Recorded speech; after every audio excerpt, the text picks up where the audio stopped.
it was actually the last couple of rounds on the Saturday where if things hadn't gone the way they did, it probably would have been all over. But momentum shifted in those last couple of matches, and something just triggered the players, their ability, the mindset, the belief to go out and carry it on.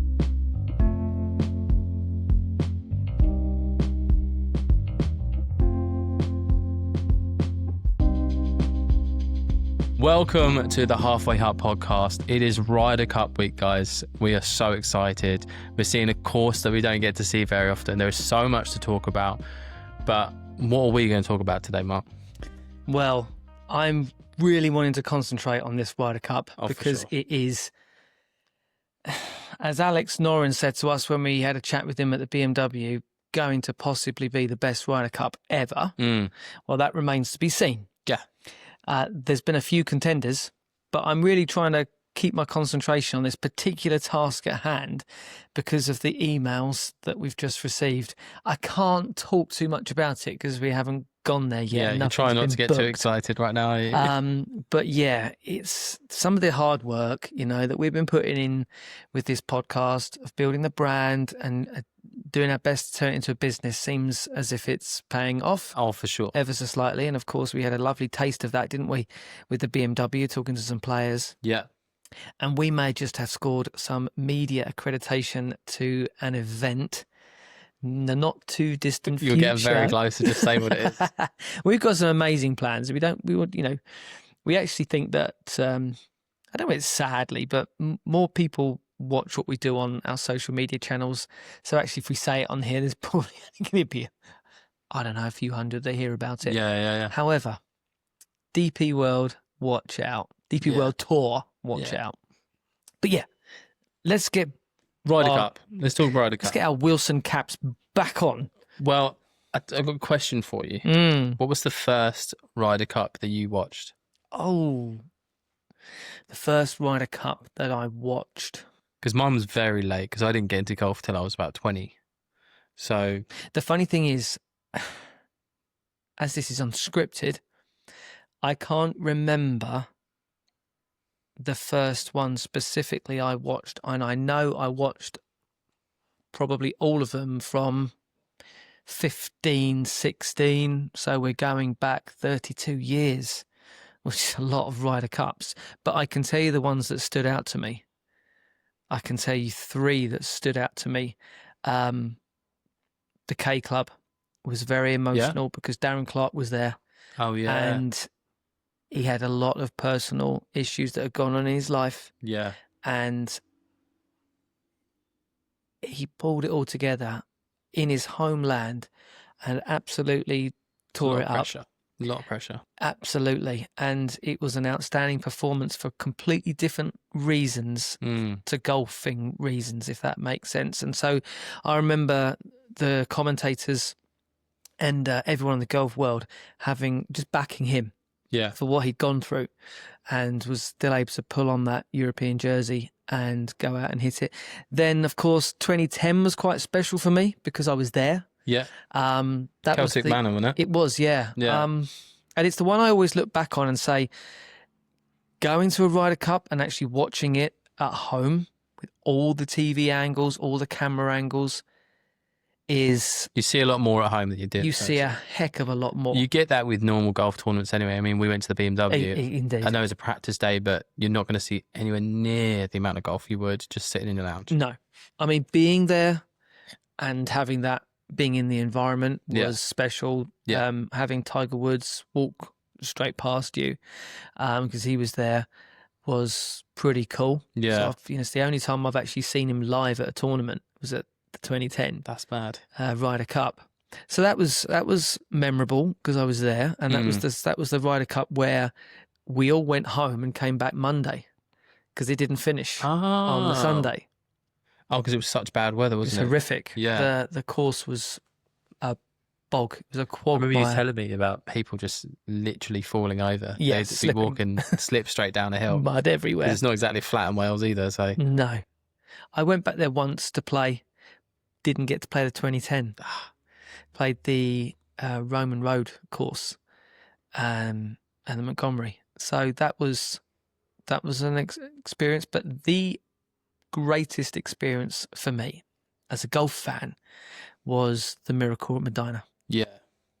I've gone back and watched it because it was just before I started getting into golf, and I'm gutted I didn't get to watch it. But going back and seeing it, it was unbelievable. And it's been, I mean, the last couple of weeks, that's all that's been on Sky Sports, really. Right. It's been hilarious constantly. Just so many players talking about their experiences, and it's been amazing to watch. Yeah, they avoid Valhalla, don't they? Yeah, they do. Yeah, go straight to the success. Yeah, but it was just amazing for so many different reasons, and it was a Ryder Cup that I watched on my own, and I kind of wish that I'd been watching it with a few different friends that were into golf, because that Sunday is where it was actually the last couple of rounds on the Saturday where if things hadn't gone the way they did, it probably would have been all over. But the momentum shifted in those last couple of matches, and something just triggered the players, their ability, the mindset, the belief to go out and carry it on. And of course, they could have dusted themselves down, the American team, and gone, well, all right, they won a couple, but we're still well ahead, which they were. Yeah. So we'll give them that. But they just, from out of nowhere, against, you could say, odds, and certainly against the crowd, pulled it back, dug in, and matches just started to turn one after the other. It's crazy. And the emotion, I mean, for me, I know he's not there. We'll come to you in a minute. You asked the question. I could talk about it for 45 minutes, believe me. Ian Poulter is Mr. Ryder Cup. Oh, yeah. And it's a shame he's not too much in it at the moment. Not in the team, but like perhaps in the team room. But yeah, we digress a little bit. I know. But he ate, lived and breathed the Ryder Cup for years. And what he has done for European golf when it comes to the Ryder Cup is something else. And I'm not going to say why he should or shouldn't be there now. That's not the question. That's not the point. But in that particular environment, it was perfect for him. Yeah. Because when putts dropped and when bunker shots went in, the passion and the enthusiasm that oozed out of every pore on that man's body was spine tingling. It was exhilarating. It was amazing to watch. And it wasn't just Poulter that had an amazing Ryder Cup, an amazing Sunday. Rose, Keimer, they pulled what they needed to pull out the bag when they needed to. And for sure. Yeah. I wasn't there, so I don't quite know if what they showed on that video, which was amazingly well put together, the video that came out afterwards.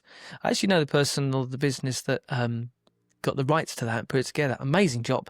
Unbelievable job. It's like a Hollywood piece. You get the hype just watching it. Completely. You almost can feel like you're there. Yeah. It's brilliant. And the commentators do an amazing job, don't they? Amazing. So, yeah, that for me will live long, long, long into the memory banks when it comes to the Ryder Cup. Yeah. And will be hard to be replaced. And if I'm honest with you, I won't want it to be 10-6 on Sunday morning. No. Over a bet page. No, we don't really want that again. This year. No, because I just don't think that could happen again. No, I don't know if you've got the kind of personalities, and it's more about that.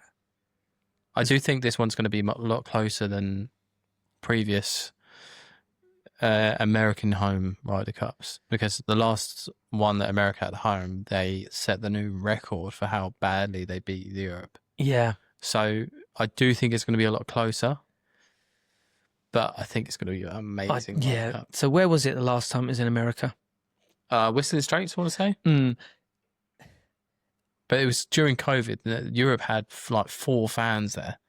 Yeah, I mean that outcome of that match worried me greatly because I think we all felt that it was probably DJ's last hurrah for the Americans, Yeah, or it was heading that way. We thought at the time, there was a few players. Yeah, but how many young players were there? they've I just gone. mean, Morikawa was flying,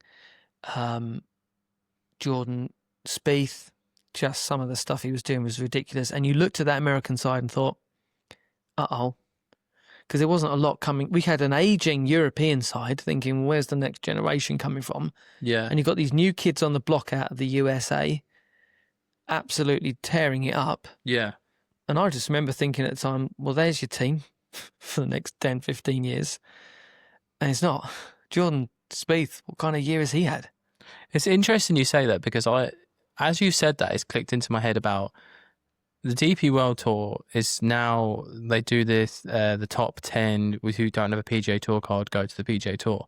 Do we think that has helped actually the growth of the European team, upcoming players being able to play over in America, feel what it's like, get that pressure off an away, essentially an away tournament, because they don't really get to do that because it's not like a sports team, you don't play home and away, but it will because it's not in Europe or somewhere familiar. They'll be going to a strange, distant land for them, essentially. And that might help them become better players, Ryder Cup players, and just be able to handle pressure like the Ryder Cup a bit better. Not sure. What I feel is you've got two really well-balanced teams now. Yeah. Each team has got a really nice mix of experience versus new-ish Definitely. blood. Yeah. There's a few rookies on each team, but outside of Ryder Cup rookies, they won. They're good players. So, yes, rookie as far as the Ryder Cup's concerned, but in terms of leading players in the world, winning stuff, they're up there. But you've got a mix of young and old. You've got good experienced heads, and then you've got younger players, which are quality. yeah. And I think both teams have got that exactly the same. Yeah. But before we move on a little bit to that, what's your memory? Oh, so the first Ryder Cup I watched was Hazeltine, and the main thing that I was glued to the TV watching was when Patrick Reed and Rory McIlroy were going at it.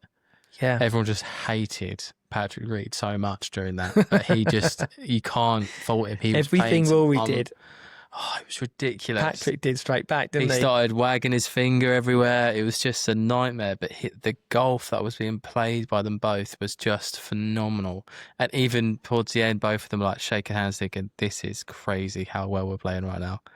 Like you can't, as much as like either one side or the other kind of thing. You got to respect how good they were playing, and that sticks out to me a little bit.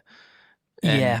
It was my first taste of watching. I mean, the first golf tournament I watched was Rory winning, I want to say, the Open in 2014. And Okay. I was thinking, this is awesome. Like, and then you go and watch that. That's like your second kind of big tournament that I watched. I was like, I'm really starting to like golf a lot. If it's going to be like this all the time, brilliant. And then just watching France, how well Europe dominated there, but then you have Whistling Straits for how much America just dominated there. Some of the golf shots played were just, America had a string. They were just playing crazy shots from like par fours, driving the greens to about a couple of feet. I'm like, yep, you can't compete with that. That's mental. 100%. And then you got Bryson driving the green on the first hole, Whistling Straits. Yes, You're like, he did, didn't he? assert your dominance much. My goodness. Yeah. But it was just. So let's look. I've cut you off there. I'm sorry, but I really wanted to just talk about how much of an impact you think, more or less, having the same team as Europe did last time, because I've got a view on this. I think it's a great play because it's away. I think if it was the other way round, I think it would have been very different. I do have one player that I think if they didn't automatically qualified, I don't think they'd be on that team. Who's that? Rasmus Højgaard. Okay. I think if he didn't automatic qualify and he was hammed to be a pick, they would have gone with Marco instead. I genuinely think that. Yeah. I get what you're saying there. I mean, the more it's settled in with me, the more I think that it's a good play from a Great team. team bonding perspective. Yeah. Same team, same guys. I like that. Yeah. Now, obviously, the FedEx Cup, the PGA Tour finished weeks ago. Yeah. We were at the BMW where 11 of the 12 players were there. Yeah. And they played well. Yeah. Not all of them. No. Quite a few of them, though. You couldn't have them all winning. The vice captain won. Yeah. Put him on the team. Someone was saying to him, or someone was saying to someone on a Sky Sports perhaps podcast, you know, if a player drops out, do you put him in? No. He won twice in 3 weeks, mate. Stats, and I can't remember where this is, but I will find it if I have to. The stats show that experience outweighs recent form. Are you sure? Yeah. And has Alex Noren not been a Ryder Cup player? Yeah, but it depends. Well, it depends on who is also there, ready to go. I'm not saying that he should, by the way, but I would not be disappointed because he's clearly on form. 100%. Yeah, if they and he's been there before. Yeah, fair enough. And he's been part of a winning team. In fact, I think he sunk the winning putt 2 years ago. Well, I take it back then. It was Italy. Put him on the team. Yeah. And I think he went under the radar because he just did nothing for the year in the main. And suddenly he comes out, wins the British Masters. Was the British Masters? Yeah, it was. Yeah, Big tournament. Yeah. 2 weeks later, wins the BMW. Unbelievable. Massive. And yeah, I mean, this isn't even a discussion point because I can't see anyone dropping out. But no, it'd have to be injury. Yeah, no, I'm lying. It wasn't Italy. He didn't sink the putt there. It was in France. France, yeah, yeah. But that wasn't too long ago, was it? No, it's only a few years ago. So she's saying that it's probably like 5, nearly 6. We had some friends over there that were sending videos back and forth, weren't they? So jealous. It's so cool. Yeah. Just send a video to me saying, "Look, I'm in the middle of the fairway," and I sent one back saying, "I'm up a ladder at work. Thanks, mate." Yeah. Yeah, it's amazing to think actually 2, 4, 6 years ago. That's mad. It doesn't seem that long ago, does it? That WhatsApp chat that we're on, the golf one, only seems like about a year or two ago. Mental. So here's some questions for you. Okay. Should the Ryder Cup... You weren't ready for these? No, not at all, but let's go. Let's go for it. Should the Ryder Cup be held annually rather than biannually? No. Why? It would take away the excitement for it. That's what. What about global interest? I don't think. I mean, Olympics. Take the Olympics for instance. It's every 4 years. Would you get no one would get the same excitement if it was every year. Mm-hmm. It would get boring. Okay. Yeah, I get that. But then you have the argument against that is the majors are held every year, but they're also quite special. But I would say I would put a Ryder Cup above the majors. Mm-hmm. In a sense, what I think players would want to play or win, essentially. But then you have outside of Europe and America, what do they think? So it's tough. Yeah. But I would say 2 years is better. 2 years is better than every year. Okay. What say you? What say you? I'm with you. Yeah. No, I agree. I think saw a statistic on Instagram the other day about and I don't know the exact number because I can't remember it, but after the British Open finished, it was something like, it's only 184 days to the US Masters. And I was like, what? Like the next major? Love that. it's almost like they would come accept. along April, May, June, and then suddenly it sounded, how the article was written, it sounded like it was a lot closer than, I'm like, wow, yeah. It's not terribly far away. We've got to prepare. We've got to prepare. We've got to get out there. One day. That'd be amazing. The more people we speak to, the more people I realise have gone there and played. So we interviewed somebody last week, didn't we, that'll be coming on, who has won a major. Yeah. And he was like, oh, yeah, I played Augusta, I think 12 times. And I was like, as he was saying it, I was putting a straight face, but inside my head was the face. Yeah.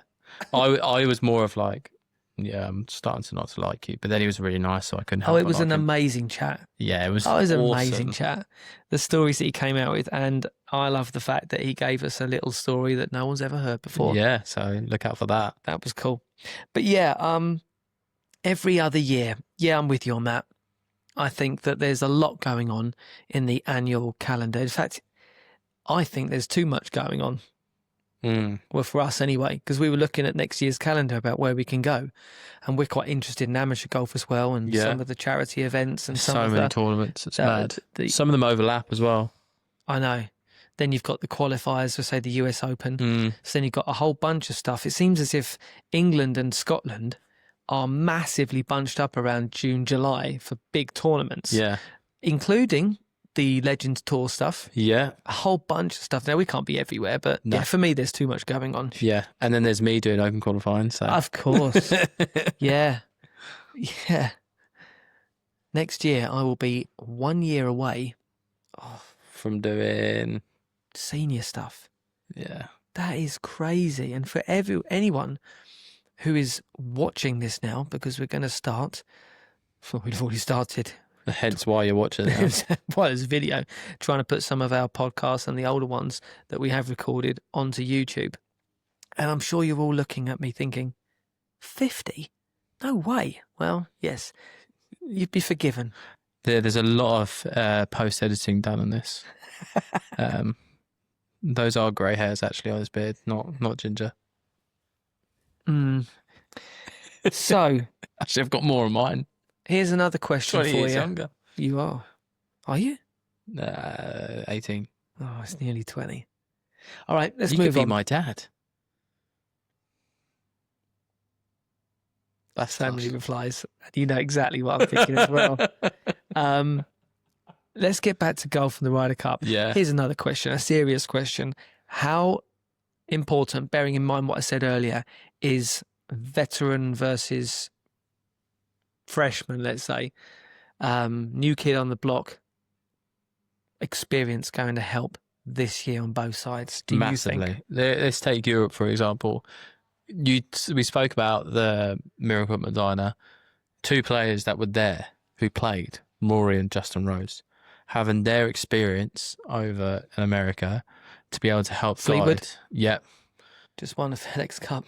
There's so much experience just on the Europe side to help those who have only played 1, maybe 2 Ryder Cups. And I mean, Robert McIntyre, for instance, he played at home last time. He doesn't know what it's like to play a Ryder Cup away. And he was really taken under Justin Rose's wing. And you could see that he was kind of like looking at Bobby Mack every time he did a good putt saying, like, come on, we got this. Come on. Yeah. It was willing him to play well. But now he's 2 years later, he's not a proven Ryder Cupper over the years. Bit more experience, but still one of those players that needs a bit of help, right? Oh, definitely. I mean, there's so much to think about when it comes to the Ryder Cup and with the players and that experience can really do more than just playing. It's so much more. There's so much help that the players give to each other. And it was I think it was the last Ryder Cup that everyone was like, yeah, we leave our egos at the door. Mm-hmm. And we're a team, which I think is fantastic. But then you look at the US side, it's quite a young, I say young, it's a rookie. Experience, young and experienced to do with the Ryder Cup. There's a few players. I mean, Scotty hasn't played that many Ryder Cups. That's a good but point, he actually. is number 1 player in the world, and he is an absolute joke when it comes to golf. But then you have Justin Thomas. He's experienced. Major winner. Major winner. So there are other players. I'm starting to forget who's actually on the team. Yeah. Cantlay. Sam Burns. Not major experience. No, but good player. Good player. Cantlay he is basically America's Ian Poulter, in my opinion. He's made for match play. Let me run you through that team. We've got, as we said, Sam Burns, Patrick Cantlay, Bryson. Bryson brings a lot of experience and brings a lot of energy. And 100%. He'll be huge for Team America. Harris English, rookie. His first Ryder Cup. He'll need an arm around him. But a phenomenal player at the same time. Stacks of experience. Yeah. Ben Griffin, another rookie. Exactly. Russell Henley, another rookie. Colin Morikawa, interesting year. We spoke about this a few weeks ago, so we don't need to go too much into this. Xander Schauffele, experience. Yeah, his picture is so funny. Which one is it? All I can see is Happy Gilmore when he's just looking at the waiter and going, "Crack! I can't get it out of my head." It just makes me laugh. Funny. JJ Spawn, that will be interesting. I wonder how his game's going to stack up on Betfair's back. I'm not convinced. I think he's just going to surprise everyone. He's so accurate off the tee. And then you've got, as you said, Scotty, Justin, and Cam Young to throw into the mix. Cam Young is one that I'm very excited to actually watch. His game, I love his game. Mm-hmm. The fact that he tees it so it sometimes hits the driver off the deck. Yeah, just to keep a low ball flight. You love a bit of that, don't you? You love that. So, and he's from New York. He's going to be a huge factor in that team. I think if he comes out the gate and wins his first match, the crowd's going to go mental. Yeah. So I know that everyone is setting this up to be a big underdog for the Europeans. Yes, okay, I won't disagree with that. But equally, most of the team have either played college, university golf in America. Yeah. They know the deal. Yeah. They would have been to Bethpage Black a number of times, were amateur tournaments, just playing there. Yeah. Plus the experienced players, the veterans on the side have been there loads of times for big tournaments. Those players that haven't had the university stuff, Bobby McIntyre, well, he spent a lot of time on the PGA Tour. He knows what it's like over there, yeah. So I don't think they're as inexperienced as some may be making them out to be. I think that the difference is the crowd. Ryder Cup's a different kettle of fish. I get that, but they're not going to... It's not like the Americans coming to have a Ryder Cup at St Andrews. No. Or... Well, that would be awesome. It would be cool. Or Walton Heath, which has been at historically, or Sunningdale. Yeah. No, maybe not Sunningdale. It's quite American looking. But, you know, these PGA Tour Royal players, St George's Princes. Yeah, exactly. An amazing looking course in America. They're all the same. Target golf. Beautiful weather, lovely conditions, fairway, grass is all the same. Do you know what I mean? Them coming to, say, one of those courses is a bit like, what is this? Whereas a lot of the Europeans have spent a lot of time in America, whereas Americans don't tend, the world's best, to come over to Europe much, do they? No, that's a good point. That's a very good point. And playing in front of the different types of crowds is a massive factor in it as well. Europe are more experienced when it comes to playing in front of their crowds, whereas, as you said, the Americans don't really come over very often, so they don't know. Yeah, always. I mean, they come for the Open and everything, but the crowds are normally quite respectful of golf shots as well. I mean, I'm not sure they will be. No, I think I mean, it does change in the Ryder Cup, even over here. Well, yeah, there's a lot of hostility there has been over the years. What I've seen though is players being a bit more respectful of each other. Yeah. I guess it depends who it is, doesn't it? The Patrick Reed debacle was a bit of a wind-up. Yeah. Go back years ago, you see videos of Sam Torrance being absolutely incensed, livid of them celebrating on the green before he'd even taken his putt. Yeah. Back at the Belfry, I think that was. They just ripped it up, and that was bad. Yeah. That was in Europe. That was in England. Mm. Now, listen, this underdog effect... Europe's won 9 of the last 13 since 1995. Yeah. Do you think that'll be playing on their mind? We're going as underdogs. but we win a lot of them. I think so. You think it'll play on their mind? Yeah. I think it already has. I don't think you can write that off. Nah. Europe's just, the team is looking strong. And yes, you have your Bryson, your Justin Thomas, your Scotty Sheffley, your Xander, your Colin Morikawa, but the Europe side seems to be a lot deeper in quality than the US. And the US, I think, are going to be heavily relying on, I keep saying, the crowd and the course. I think that's where it's definitely, I think this underdog thing is definitely on their mind for sure. Yep, I think you're right. I think it's who's the hype guy, isn't it? Because sometimes you have people like Michael Jordan in the dressing room, sporting greats. So cool. That are there. Yeah, all right, try to put your little basketball head away for a minute, but I just gave an example. Yeah, that you get other people from other sports, other industries that they're kind of there to kind of hype people up, etc., etc. And I quite like that. I also think that caddies are going to play a big role in this. we did last time, didn't they?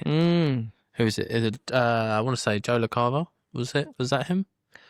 Waving his hat up and around the air. Yes. Yeah, Rory started getting. Yeah. Then Rory was kicking off in the car park. Yeah. Yes, he was. He was just like, yeah. That's all we saw. Yeah. And Shane Larry's like, come on, calm down. Calm down. That's right. He's like, yeah. Do you know what? I love that. A bit of passion. Yeah. I do like that. I like it. This is on video, by the way. Yeah, I know that's what I'm doing. You just keep going on, don't you? Yeah. You stop that now. Take your heart off. Yeah. You think you're dead? Could you see another format to the Ryder Cup? Try to think some interesting talking points here. You love it as it is. Perfect, yeah. Fair enough. I love a scramble, don't get me wrong, but I don't think you can beat the way it is at the moment. Here, but how about this then? What if fans could vote on pairings? I don't think it would be much different, to be honest. Just a thought.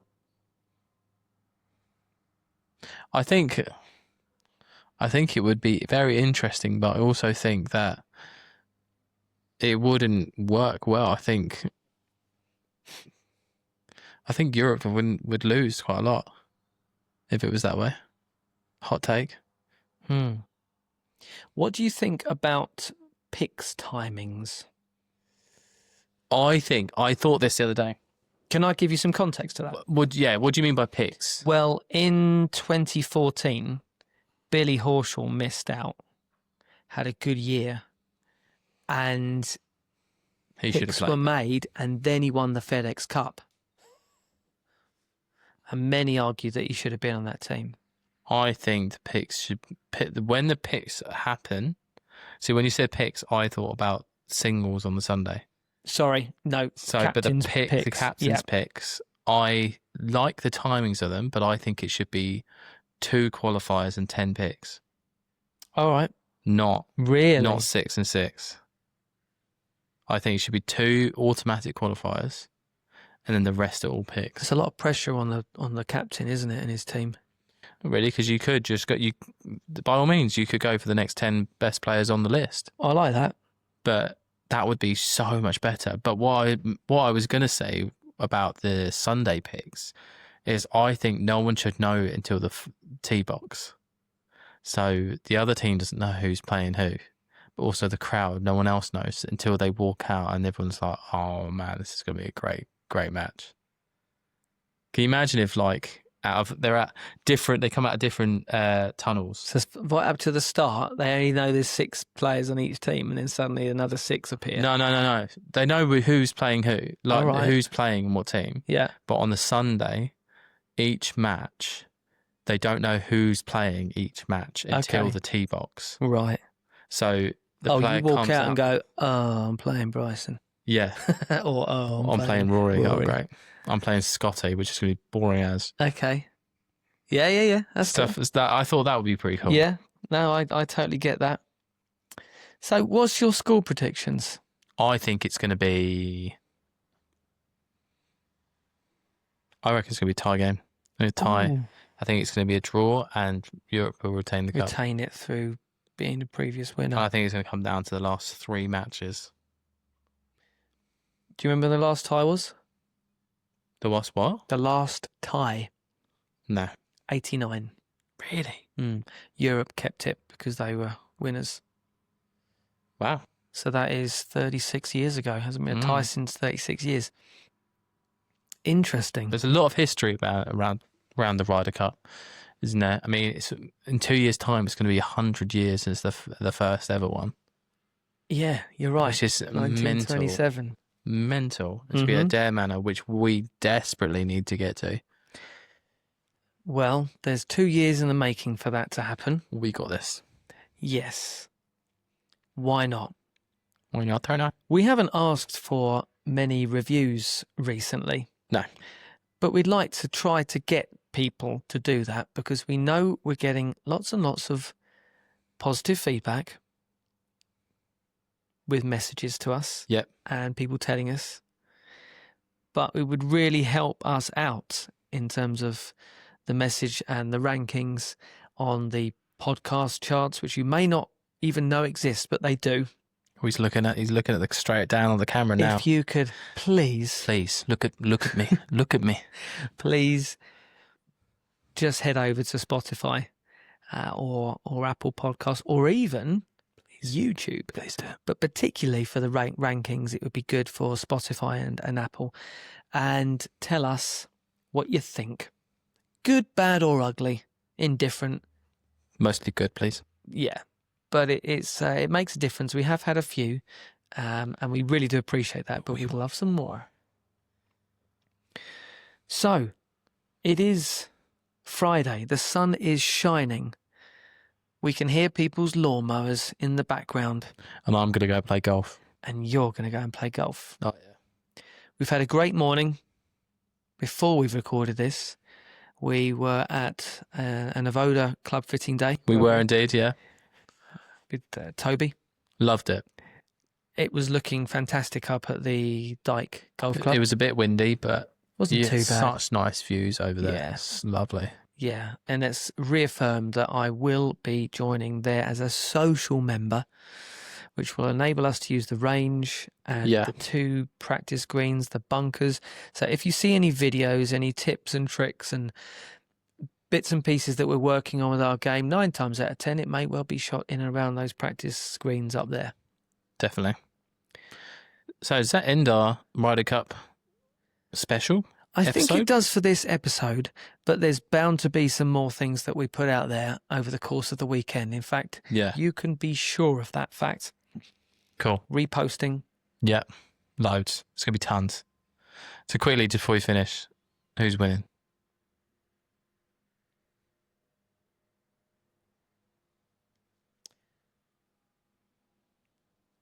I'm going to say Europe. Yeah, I'm going to go Europe as well. Because they played a very difficult US team last time and won with this team. They're better, more experienced, more bonding. Luke will have learned what not to do from the things that he wasn't quite happy about, and he'll replace that. He's been a Ryder Cup captain for 4 years now, in terms of the... Yeah. He would have been chosen quite... Well, I think he was going to be picked for this one anway. Yeah. Because it was supposed to be Henrik last time, but he didn't. It was, and he came in quite late. So 3 years worth of planning in total. Yeah. That doesn't necessarily mean you're going to win, but I think that that's put him in a great position. He knows America very, very well. If he wins, does he run it back again? No. I think he should. Does he do it again, did you say? Yeah. Yeah, I thought you said that. No, I think because he's done it on both sides of the pond. What would happen if he lost? Not a great deal. But that's how much he loses by. He they get the captain. whooped. Oh, man. Do you know what? It'll be a damned if you do and damned if you don't. Yeah, Because it'll be that's fair. Why didn't you just quit while you're ahead? Yeah. Well, you wanted me to, and now I've lost. Thanks for that. So there'll be a little bit of back. I mean, the thing is, no one really gets attacked for being bad. There's always a medal for second place for losing, isn't there? So it's almost like it's all soon forgotten after you lose. Yeah, it is, yeah. I don't know. Can't keep going on. There's other No. contenders for me, but that's for another time. So you're Cool. going tie, Yeah, I'm going tie. and I'm going for a European win. I'm going to say the score will be, I don't know, actually. Give me a score. How many points are on offer? Pardon? How many points are on offer? There's 28. It's 28. It's 14 apiece. That's it. I'm So going I'm- 14 all then. Okay, I'll go. All right, don't give me a score. I'll give you a score. I'm going 16-12. What's the first of 14? Is it? Yeah. No, 15. It's 14 and a half. Is it? Oh, it has to be. Yeah, that's how maths work. What an idiot. What an idiot. I'm going 24-0. I'm going to 28 now. Oh, imagine that would be sick though, wouldn't it? I've got to remind myself, actually. So really, it could be one on day 2. Well, technically, if you win absolutely every... Well, it's the first to 14 and a half. That would be mad. Imagine if it's one on the second day. What do you do about singles? You'd be like, yeah, just who do you want to play? Yeah, go for it. That'd be hilarious. Yeah. That would be mad. I'm going to go... Yeah, I'm going to stick with my original, 16-12. Okay, cool. Once you've got 14 and a half points, you've won, but they'll carry on all the matches, Yeah, they will. right? Yeah. Yeah, so It was like 17 something, wasn't it? At Westland Straits or something stupid like that. I don't know, but in Italy it was 16 and a half to 11 and a half. All right, 16, 12 then. That's what I'm going Perfect. for. Yeah. Okay, cool. Well, look, Well- have a good afternoon. I will. I'm going low today. Get the course on the phone. What's the record? Eastbourne Downs. That's where I shanked the first tee shot straight into the bushes. Yeah, you said that, and then if I just take you back to those first few chips that you did up at the Dyke Club earlier, Didn't feel comfortable. didn't feel too comfortable from where I was watching. Yeah, but then I came back and was like, Dialed in. and then just dialed it straight in. Have you played Eastbourne Downs before? Yes. Practice area? I haven't. I only found out as we drove off the 18th last time that there was a practice area. I didn't even know. Okay, so you're going to use it? Yeah, I'm going to go there first. Fine, you better get ready. Anyway, enjoy the Ryder Cup. We know you will, even if it's not the result everyone's hoping for. It will certainly be something that we're all tuned into. Oh, yeah. And then we will give our thoughts when we come back a week from now for our Ryder Cup review. Goodbye, guys. Goodbye.